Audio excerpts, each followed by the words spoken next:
I think that's part of the problem is that, there's so much out there, and I think it is, well, I guess because of so much out there, that's why I think Jesus was, I don't want to say fond or created, but he mentions dogma. And dogma is, obviously whatever you hold true in your heart, Jesus will hold true in heaven.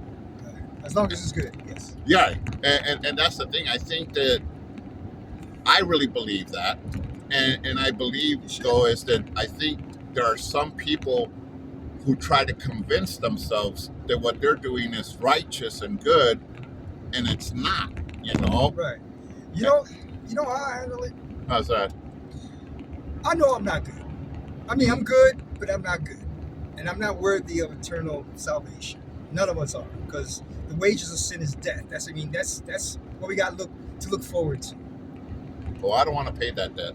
No, well, there will be. I don't think nobody wants to pay that debt. Everybody wants to stay alive. Yeah, well, there will be in the near future, I believe, very near, I would say within 5 years, there will be new technology and new life extension technologies.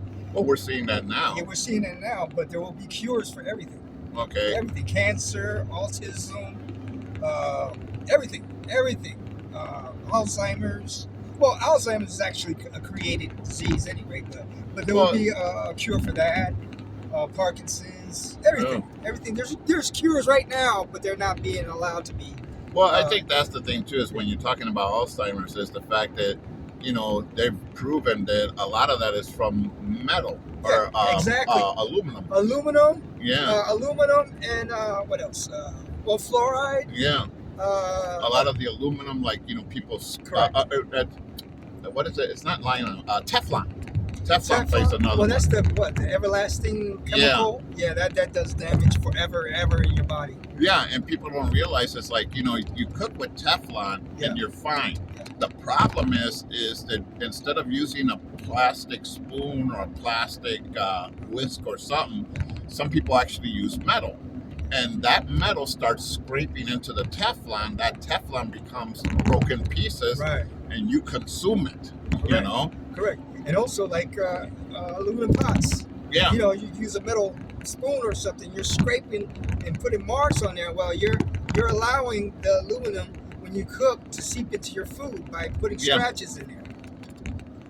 And I think that's part of the whole thing. And when you start looking at diseases that becomes man-made, it's because of that.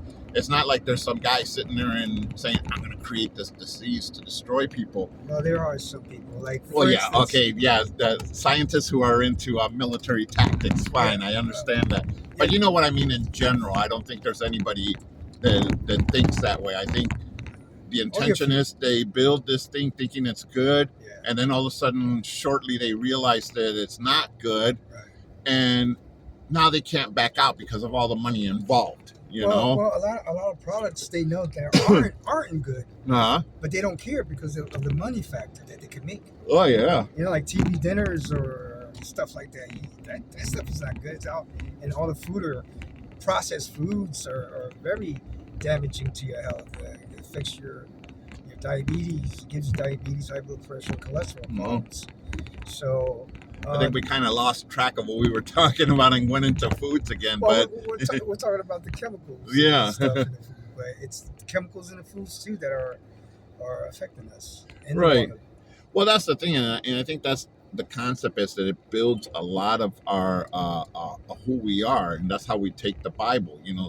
The Bible is food for our soul. Right.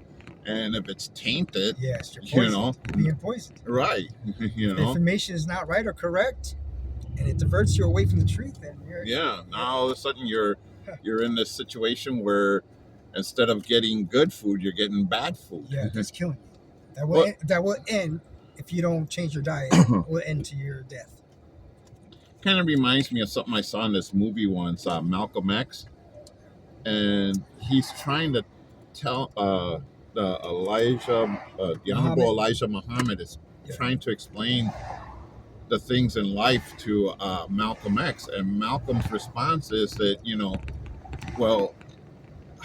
how do people, why are they accepting this? Why aren't they changing? And he used this metaphor that he actually shows them in, and it's true. If you take a glass of water, everybody will want the water.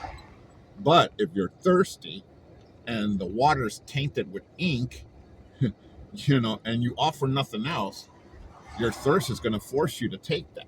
Right. You That's pretty much like the Jim Jones deal and Gehenna. I Yeah. mean, back in '79, I think it was. Yeah. How these people, because they had so much faith in this pastor, some of them decided to drink the Kool-Aid and ended up dying. And most of them, I would think, were pretty much forced to drink it. Right. Because after they started seeing people fall out, they were like, I'm not going to drink that. And he's like, yes, you are.